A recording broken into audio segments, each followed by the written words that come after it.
Sponsored by Midland. Communication for every adventure. The industry leader in radio communication technology and innovation for over 50 years. Always remember, the opinion you follow should be your own. Just consider the things stated here to be a second opinion from a complete stranger online.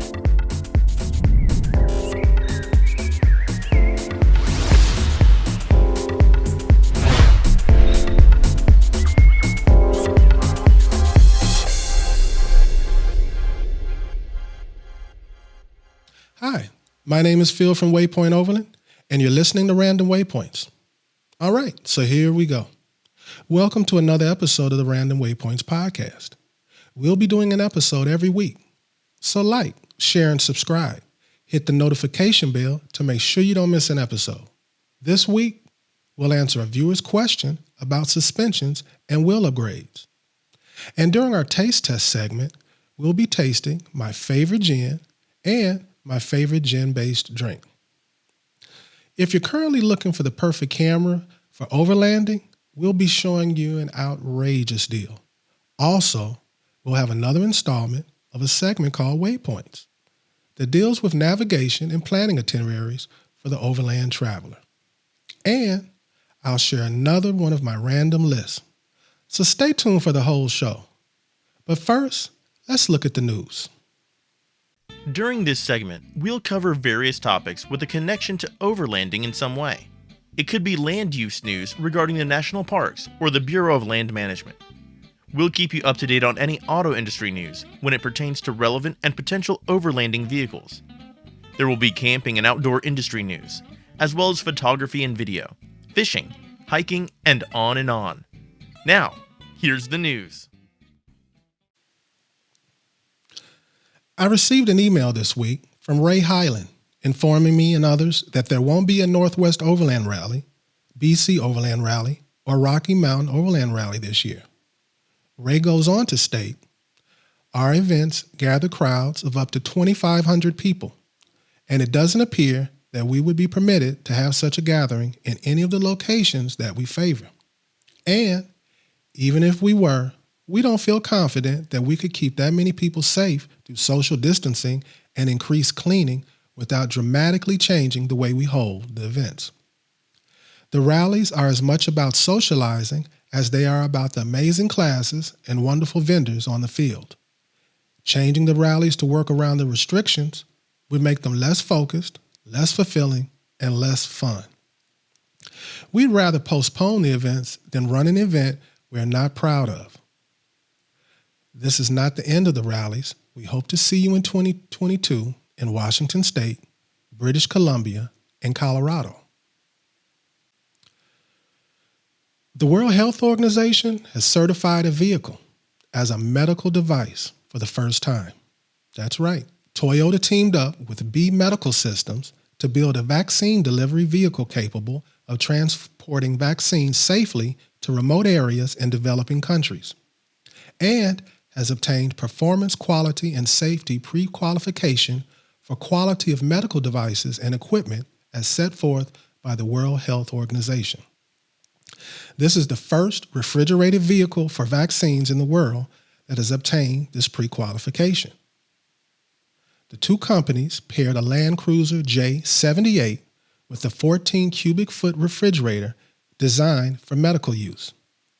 The vehicle powers the refrigerator while driving, and the battery can run it for an additional 16 hours. The vehicle Toyota used for this project isn't the same one you can buy at a U.S. dealership today.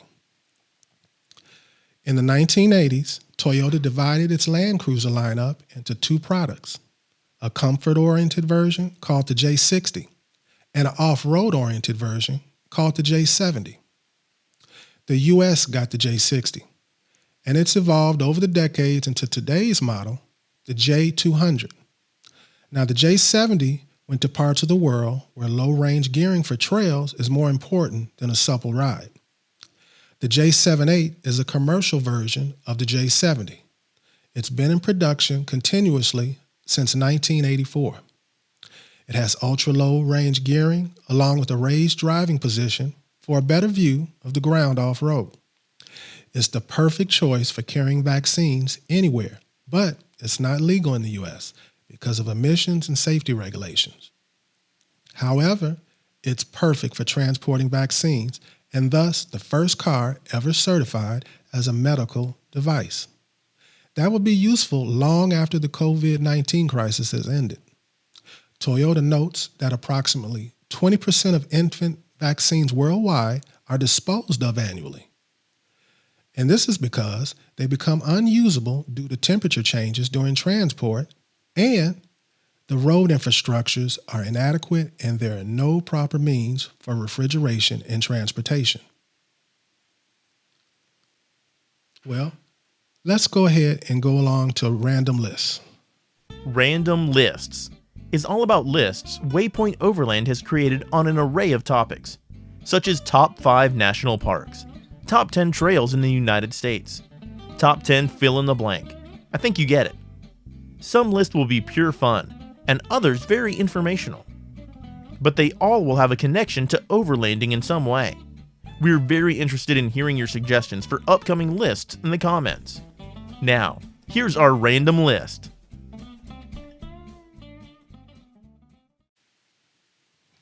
My random list this week is my top 5 natural wonders in the U.S. At number 1, I have Yellowstone National Park in Wyoming. Yellowstone National Park was established in 1872 by the U.S. Congress and is located in Wyoming. It's considered as the first national park in the world and one of the largest. This park is famous for its natural beauty, presence of wildlife, and its many geothermal features, especially Old Faithful Geyser, one of the most popular features in the park. Yellowstone has many recreational opportunities, including hiking, camping, boating, fishing, and exploration. Paved pathways provide close access to the major geothermal regions as well as some of the lakes and waterfalls. At number 2, I have Delicate Arch in Arches National Park, Utah. Delicate Arch is a 52-foot tall, freestanding natural arch situated in Arches National Park near Moab, Utah. This park is famous for 2,000 natural sandstone arches. These beautiful sandstone towers make this park unique and attractive. We mostly see the picture of this place on the cover of magazines, but it's even more beautiful in person. I have at number 3, the Grand Canyon in Arizona. The Grand Canyon is one of the most beautiful landscapes on the earth. It's considered one among the 7 natural wonders of the world and the most astonishing landmark in Arizona. Every year, more than 5 million visitors come to South Rim to enjoy the beauty of nature, whereas the North Rim is a remote place, which is mostly covered with snow and closed during winters. Various sports are available here, like hiking and walking tours, which allows visitors to see the beauty of the Grand Canyon at a slower pace. At number 4, I have Denali, or Mount McKinley in Alaska. Mount McKinley is the highest mountain of the United States. It's also known by the name Denali, which means the Great One. It has 2 important summits. One is the South Summit, and the other is the North Summit. The South Summit is the tallest one, while the North Summit has an elevation of 19,470 feet. Mount McKinley is visited by millions of tourists each year for hiking and to arrange camps. Those who are adventure lovers and like mountain climbing, this is the most attractive mountain range for them. At number 5, I have Yosemite Falls in Yosemite National Park, California. Yosemite Falls is the highest waterfall in North America. It's located in Yosemite National Park of California. It's the 6th highest waterfall in the world. Yosemite Falls actually consists of 3 separate falls: Upper Yosemite Fall, the Middle Cascade, and the Lower Yosemite Fall. There are countless waterfalls in the Yosemite Valley, and it looks best in the spring season when most of the snowmelt occurs. Well, that's my list. Do you agree or disagree? Do you have your own list? Well, share it in the comments. Now let's move on to another viewer's question.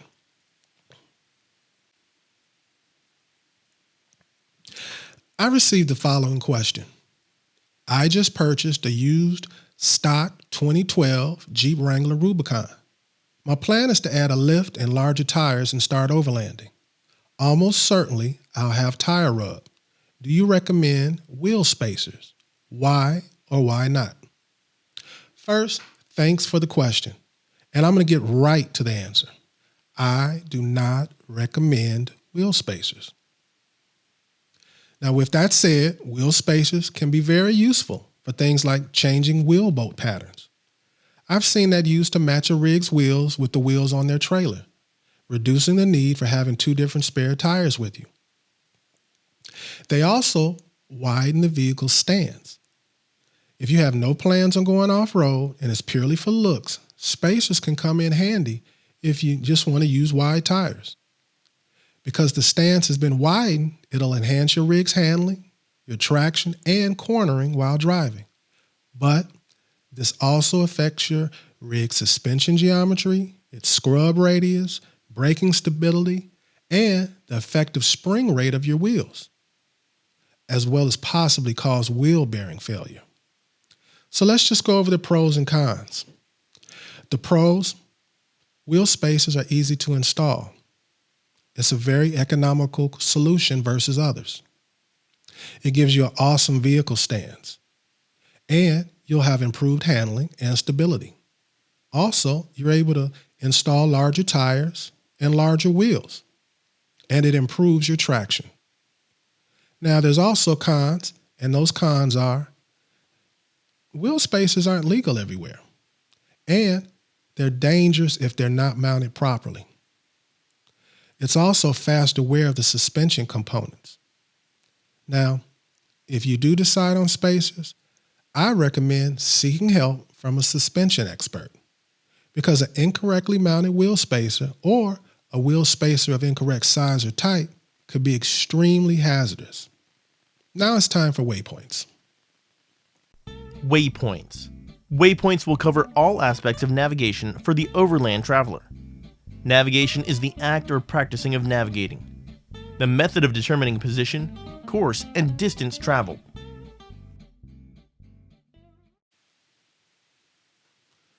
Well, the days are getting longer and warmer, events are happening, and people have begun hitting the road to start their journeys. So this week on Waypoints, we'll be covering camping basics and etiquette when overlanding. Now, we all know that public land is out there and free for us to use, but accessing and camping on it can be kind of confusing, especially for those who don't live in the West where most of these lands occur. There are different types of camping when it comes to public lands. Camping within public lands varies from completely open, primitive areas with zero facilities, all the way to designated campsites with basics like pit toilets and fire rings to full-service campgrounds. And when there are official campgrounds on BLM lands, they're usually first come, first serve. And they're usually clearly designated with signage indicating the nightly fee and ranger station location. Make sure to always bring cash or check for payment.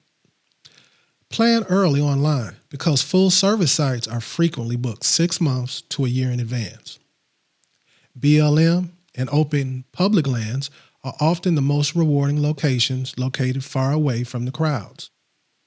To zero in and research a campsite or area that offers free camping, my advice is use a combination of deciding on a destination, doing a ton of online research in advance, and planning how to travel there responsibly with little to no impact on the environment. I think that's very, very important. In addition, ranger stations provide motor vehicle use, or MVUM maps, to show where highway vehicles are allowed to go off-grid. Finding permitted camping areas on BLM land is fairly easy with a quick Google search for the destination you're interested in exploring. Know as much as possible before you go, and be diligent in your research to identify the areas where primitive camping is permitted and where it's not allowed. For instance, there's no primitive camping within 20 miles of Moab, Utah. Many people think you can drive wherever you want and do whatever you want on BLM land. Well, this is not the case at all. You need to stay on the trail, don't crush the brush, and always make sure you have a minimal impact on the environment. Abuse of public lands, that's what contributes to the closures of public lands. I advise thoroughly reading the Know Before You Go list from the National Forest Service. General rules of thumb to help you get started traveling farther off the pavement are, when in doubt, get out. Now, what does that mean? Step out of the vehicle, walk the trail, even if it means getting muddy or wet. A marked road on a map is not necessarily a passable road. I also think you should have a Garmin inReach or other two-way communication solution off-grid. Try to get to camp by 6 p.m. in the summer. Setting up camp after dark can be dangerous if you're not familiar with the terrain. Now, this isn't a hard rule with me. Some people, they enjoy a morning surprise when they wake up. The more research you do, the more likely you'll find an area that has plenty of space to hunker down for the night. Get in the practice of visiting the district ranger station. It's the best place to go before hitting dirt roads. Some good questions to ask while you're there are, is a camping permit required? Are there any areas that are closed? Are there any areas that need trash removal or sprucing up? Also, pull out your map and show the ranger officer where you intend to go. Now, dispersed camping does not mean camp anywhere, and that can be unclear. You are never allowed to make new roads or paths or drive in undeveloped areas. Fire rings are one of the best indicators of a designated campsite. However, if there is no clear vehicle path to the fire ring, you may camp there, but just keep your vehicle on a clearly used area. Don't drive off the trail. One set of tire treads through an area can quickly turn into 15 sets of tire treads. And this turns into new trails to areas not designated for vehicle use. This can lead to closures. Stick to clearly established trails when driving on public lands. Also, be respectful of gates. They're there for a reason. A phone call to the local BLM or Forest Service office in advance to ask about private public gates goes a long way to prepare you and yourself in advance. If you come across a gate on public land and go through it, leave it exactly as you found it, whether that it's open or it's closed. Ranchers may lease public land and manage livestock with the gates to control where they go. If a gate is marked private property, respect that and find a different path. Make sure you're aware of how water flows around you, especially when it's dry. If you're in a dry region and you find a spot that's lush with green trees and bushes, and you need to pay attention because that's an indication of the presence of water. And you want to know exactly how that water gets there. Look out for loose rocks and fragile terrain. Check to see what's above you, what's falling around you, and what could possibly fall at any moment, like a diseased or decaying tree. If you see arrowheads, divots in the rock for grinding grains, petroglyphs, or any other artifacts, steer clear and check in with the local ranger station about your discovery. Please, haul out everything and pick up after others who were less courteous. You be the adult. Study up on tread lightly principles and be familiar with leave no trace. I feel someone who is camping should have these things. The first thing is water. Invest in portable water containers that can carry at least 10 liters of drinking water. Make sure you have some food. Have a variety of non-perishable foods and snacks, and a stove that can boil hot water. Clothing, make sure to bring a few layering options for clothing so you can add layers in cold weather and remove them for hot. As far as your shelter, just make sure it's fully prepared where you'll be sleeping at night, whether it's a ground tent, a rooftop tent, or the back of a truck. And please have a portable toilet solution. It's one of the must-have items for primitive camping, and knowing how to properly handle doing number 1 and number 2 is essential to keeping public lands open and healthy. Some of the hardest parts of primitive camping are also the best parts, namely being completely self-sufficient and cut off from civilization. The other aspect of preparing for primitive camping is it forces you to be more engaged with where you are and what's going on. Enjoyment of the moment is heightened when you're already immersed in the landscape. Well, that's it for Waypoints this week. Let's go to a viewer question. A viewer wrote me to ask, I'm retired and on a budget. Can you please recommend a camera that will give me quality results and not break the bank? I have a budget of $750. I appreciate your reply. Well, I immediately had a camera in mind that fits this budget. But after doing a little research, I discovered it's currently selling at a ridiculously low price. For its current price, I recommend it to everybody and to anyone on an overland adventure or whatever you do. My recommendation is the DJI Osmo Action Camera. Right now, at the time of this recording, you can buy one for $199. And it has all the latest, greatest features, so you're not selling for anything because of the price. You can buy 3 cameras and still be well within your budget of $750. Not only that, you'll have enough room to buy accessories. If you create social media videos, take selfies, need a dash cam, or record video or photos during your outdoor and overland activities, this camera will allow you to record professional, high-resolution video wherever you go. It supports up to 4K 60 HDR video recording. It captures slow-motion video at 1080p 240. It has image stabilization and can also operate in time-lapse and hyperlapse modes. Still images can be captured in up to 12 megapixel resolution in a RAW or JPEG format. And when you rotate the camera 90 degrees, when taking stills, it'll automatically change to portrait mode. When recording in 4K 30 format, you can take advantage of the camera's high dynamic range, and it features a wide dynamic range to ease transitions between light and dark. Everything gets saved to a micro SD card at a maximum 256 gigabytes capacity. Both of the camera's displays feature touch screen control. The Osmo Action can also be controlled via Bluetooth or Wi-Fi from the DJI app. Additional features include being waterproof and can be submerged down to 36 feet in water without a case for up to 30 minutes. It has voice commands for filming and capturing photos, dual microphones, dual speakers, and is powered by a removable battery. That's always good. The housing is so durable that it can easily withstand drops from up to 5 feet high. In the box, you'll find a mounting frame, a USB Type-C cable, a quick release base, a flat adhesive mount, a curved adhesive mount, and a connector screw for connecting the mounting frame to a compatible action mount. Whether you're looking for a quality dash cam, a vlog camera, or an action camera for your overlanding, at this price, you can have one for all of the above. For $200, this is one of the most versatile action cameras on the market.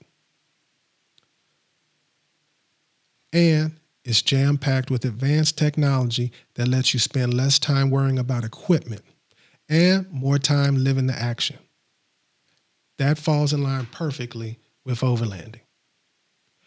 I left a link down in the description if you want to grab one. I don't know how long they'll be at this price and how long they'll be in stock, but I am leaving the link for you. Next, we're going to move on to taste tests. Taste tests. Taste test is where we evaluate the taste of a food product, whether on its own or compared with other products. Some taste tests will be conducted blind, while others will focus on a particular brand or item.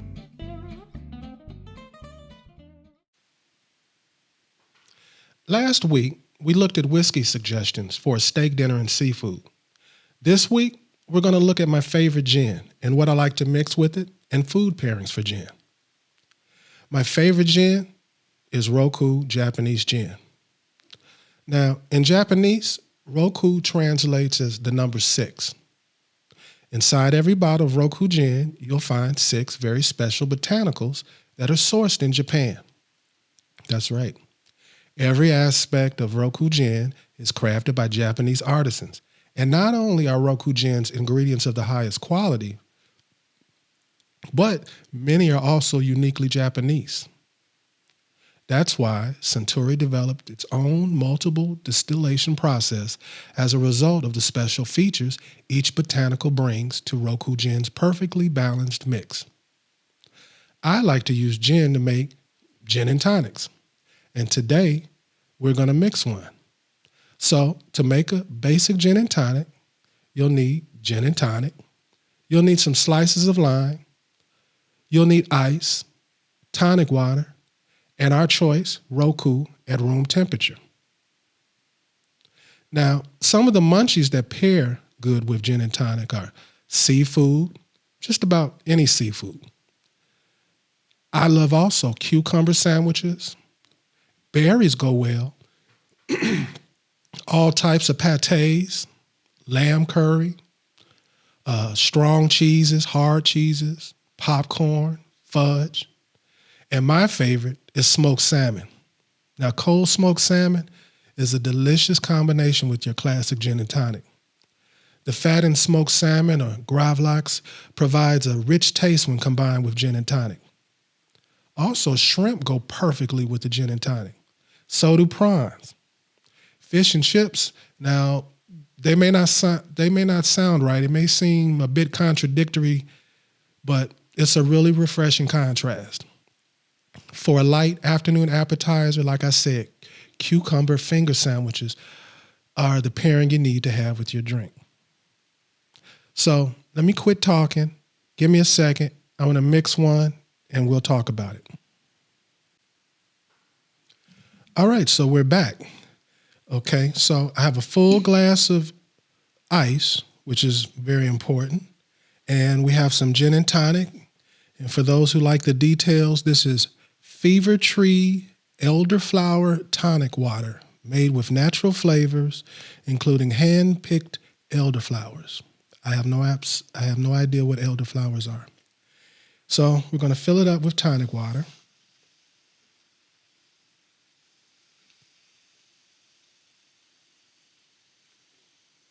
Smells good. Doesn't smell like normal tonic water, but it smells good. And we're going to add a splash of gin. That's a splash to me. And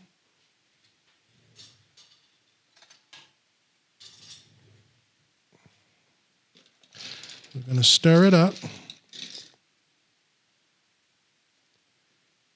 We're going to squeeze some lime in it.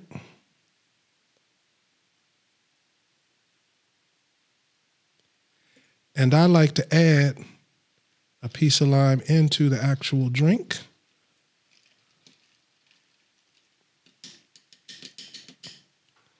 So,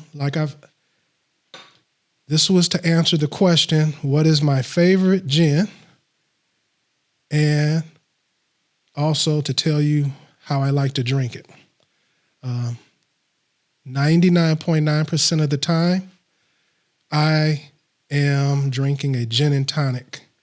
I pretty much don't mix it with anything else. Gin and tonics. There are other gin and tonics that I like.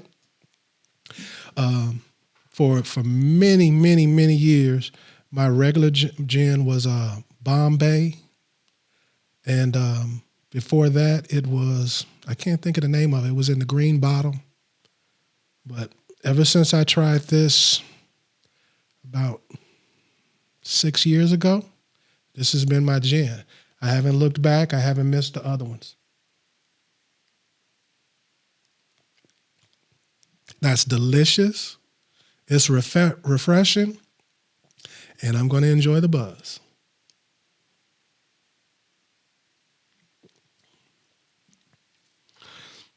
Now, you guys are used to me pussyfooting around when it comes to how fast I drink and how much I drink, but you don't have to worry. This is my favorite drink. I love it. I know it's alcohol, but it has an energizing effect to me. The lime and the carbonation of the water, the tonic water, it feels good to me.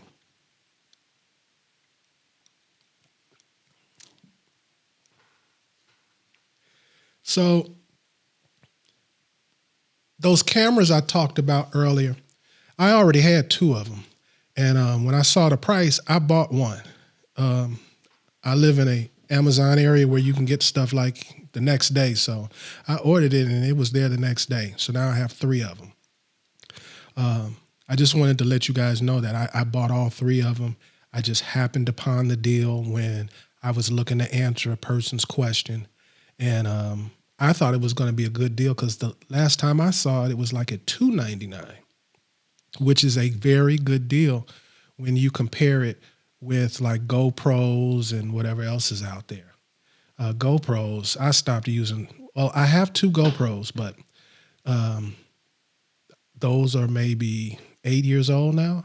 I don't like GoPros, and the reason why I don't like them is basically the price, because they have excellent sensors, they're good quality cameras, but they're outrageously priced for what I use them for. I mean, I have a bunch of all types of kind of cameras, and that's just like a throwaway camera to me. So I want it to be at like a throwaway price, and it's at a real throwaway price now at $199. So I have no idea how long that's going, but I know a lot of you guys use action cameras. So I thought I should tell you, because that would be a great thing to grab one of those for a couple of $100 and be able to start your season with a new camera or cameras. So I know this year when I do my footage, I'm going to have one inside, I'm going to have one outside, and I'm going to have one under the rig. And then for everything else, I use other cameras. And I also changed up my navigation segment because everybody I talk to is either already on the beginning of their journey, they're a week or 2 away from starting their journey. So I wanted to make sure that everybody out there at least heard the basics from me regarding what you should be doing out there, especially with the camping. I usually end the show, my signature ending, I mention tread lightly, and I don't take that lightly. That's why I say it at the end of the show, that I hope that everybody treads lightly, because, hey, we only got one earth. That's it. We got to take care of it. We got to keep it clean. Everybody should have a trasharoo or some kind of garbage bag to put on their the back of their vehicle for trash. And when I hate to say it, but some people clean up, but they won't clean up for others. And I know it's a lot to ask, but we need to start cleaning up even when we see that somebody else has abused the land, because they're looking now for every excuse to shut things down, especially now, because they already didn't have enough people, and now it's even worse. It's hard to cover the amount of land they need to cover with the amount of personnel that they have in the Forest Service and the BLM and blah, blah, blah. And they're looking for excuses to close things. So please, if you happen to just pass by maybe like a fire pit, that's usually the biggest thing. It'll be a fire pit, and it'll have like maybe just trash. Some of them even go as far as to have human waste, which is disgusting. But if you could just every now and then clean up one of those, you would be helping yourself and you would be helping the Overland community. Right now, living here in America, and if you're going to do your overlanding across America, right now, this is a wonderful place with lots of freedoms, believe it or not. And I just don't want them messed up. So that's enough of me preaching.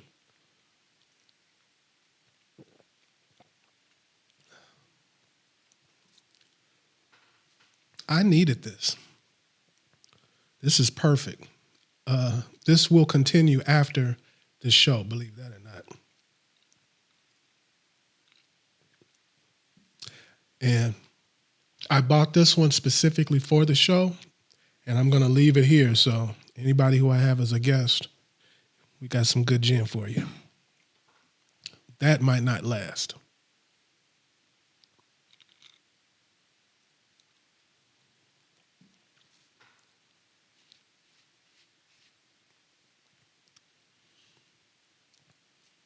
So today's taste test is going to be very short this week.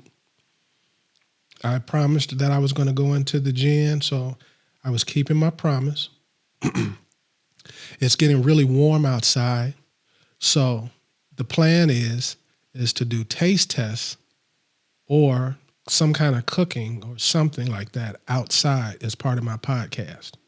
I have 3 different ideas. I don't know what exactly I'm going to do, but the plan is to do something outside. Someone asked me on my YouTube channel about my e-bike and whether or not I planned to use it for overlanding.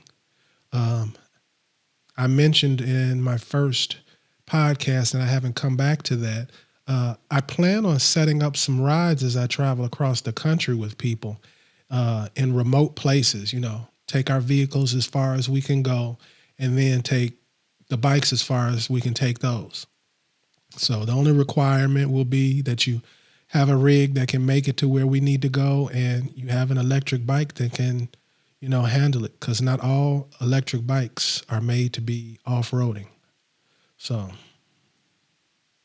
one of the places I'm sure that I'm going to do this is I plan on attending the Albuquerque Balloon Fiesta.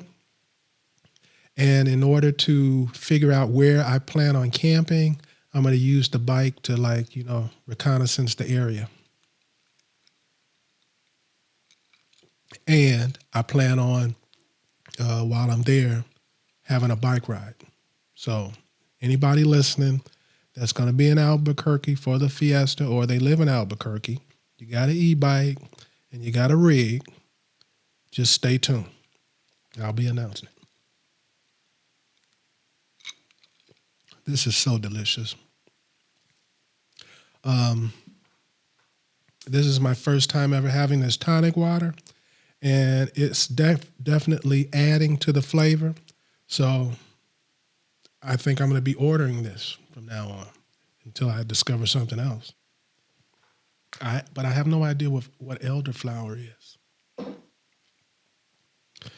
So like I said, it's going to be short this week because I was supposed to have some salmon for this, and the salmon that I wanted to eat with this did not come on time. So that just totally destroyed what I wanted to do, because I wanted to talk to you about salmon and, taking it on overland travel, because it's a very good option. Well, I'll get into it a little bit.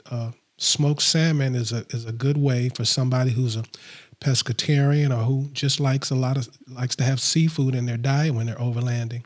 It's a good option as far as being a fish that's going to be stable for a considerable amount of time, and you don't have to worry about it. I've bought fish and put it in the refrigerator, and it went bad on me in a couple of days. So that's just a recommendation for you, is salmon, and it goes great with this. In another show, I showed you how I like to eat my salmon. I like to take a little piece with some chopsticks and roll it with some red onion and jalapeno. I eat the salmon and I drink this. That was my plan, but I couldn't find the salmon I could find it. It didn't, I didn't receive it in time. It'll probably be at my house when I get home today.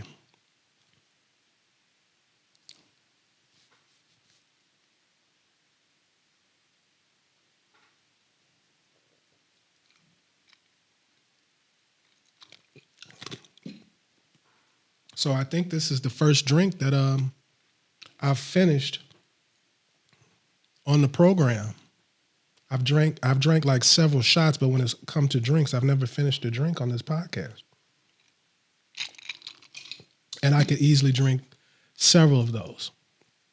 I'd like to know in the comments, how do you drink your gin? I know some people drink it as shots. I don't like it as a shot at all. But as a gin as a mixed drink, I love it. I meant to play some music, but it's too late for that, so we won't even worry about that. But I just want everybody to know that make sure you're with us next week, because it's going to be a good one. It's going to be a lot longer too. I can't tell you exactly what it is because I haven't filmed it.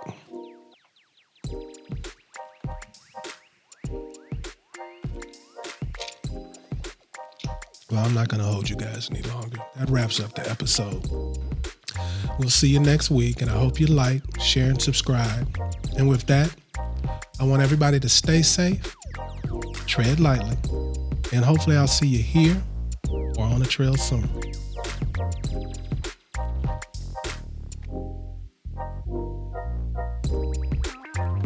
You have been listening to Waypoint Overland's Random Waypoints. Like, subscribe, and stay tuned for more. Sponsored by Midland, communication for every adventure. The industry leader in radio communication technology and innovation for over 50 years.